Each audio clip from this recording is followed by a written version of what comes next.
नमस्ते दोस्तों, चलिए आज आपको एक कहानी सुनाता हूँ। कहानी का नाम है पाजेब। कहानी शुरू होती है जब एक छोटा बच्चा है आंसू, उसकी बुआ जी हैं। तो आंसू की जो छोटी बहन है उससे बुआ जी प्यार करती हैं। छोटी बच्ची होती है, सभी को प्यारा होता है बच्चा। अब उसके लिए पाजेब लाती हैं। पाजेब तो आप सब जानते होंगे, जिसे पायल कहते हैं। अब होता क्या है कि वो पाजेब कहीं गुम हो जाती है। पूरे घर में उसको ढूंढा जाता है, खोजा जाता है, लेकिन पायल कहीं मिलती नहीं है। अब शक जाता है आंसू के ऊपर। घर वाले जांच पड़ताल शुरू करते हैं। आंसू के पिताजी और बुआ जी का पूरा शक होता है कि आंसू ने ही पाजेब को कहीं गुम कर दिया है या किसी को बेच दिया है।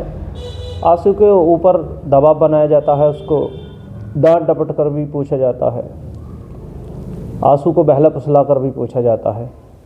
आंसू बहुत परेशान हो जाता है इन सारी चीज़ों से। छोटा मासूम बच्चा करता क्या, अंत में वो सोचता है चलो हाँ कर देते हैं, कम से कम डांट डपट से तो बच जाएंगे। अब वो कह देता है हाँ मैंने उस पायल को चुरा लिया है, और बताता है कि मैंने वो पायल अपने दोस्त को दे दी है। अब घर वाले उसको आंसू को लेकर उसके दोस्त के घर जाते हैं। जब घर जाते हैं, दोस्त के घर जाने पर पता चलता है कि आंसू ने ना पायल उसको दी है, ना उनके बच्चे के पास को पायल है। आंसू फिर से एक नई कहानी करता है और बताता है कि वो उसने पतंग वाले को दे दी है। पतंग वाले को पकड़ के लाया जाता है, उससे पूछा जाता है। पतंग वाला कहता है कि नहीं, मुझे कोई पायल नहीं दी है। अब बच्चा थोड़ा मानसिक दबाव में आ जाता है। घर के अंदर एक ड्रामा सा शुरू हो जाता है और कहानी में ट्विस्ट आता है। कहानी में एक मोड़ आता है जब आंसू की बुआ जी आती हैं और वो बताती हैं कि वो पायल कहीं गुम नहीं हुई थी। असलियत में वो पायल भूल से उनके बैग में जो कपड़े थे उनमें किसी कपड़े के साथ बैग में रख गई, और जब वो कपड़ों को ठीक प्रकार से बैग में से निकाल के अलमारी में रख रही थी तो वो पायल उन्हें हाथ में लग गई।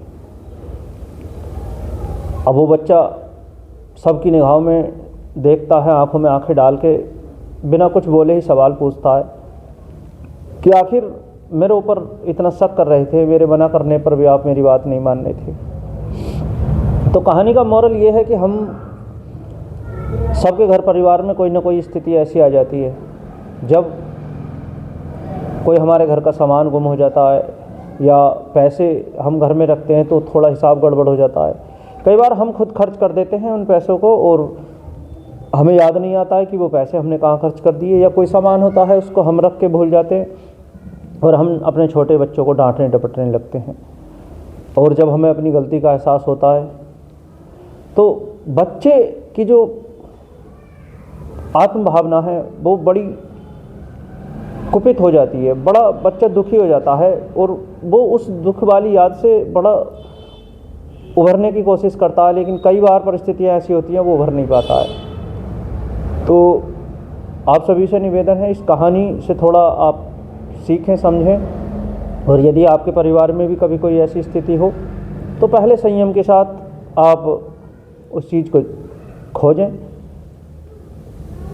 थोड़ा सा अपने रूटीन को चेक करें, देखें कि हमने पिछले 24 घंटे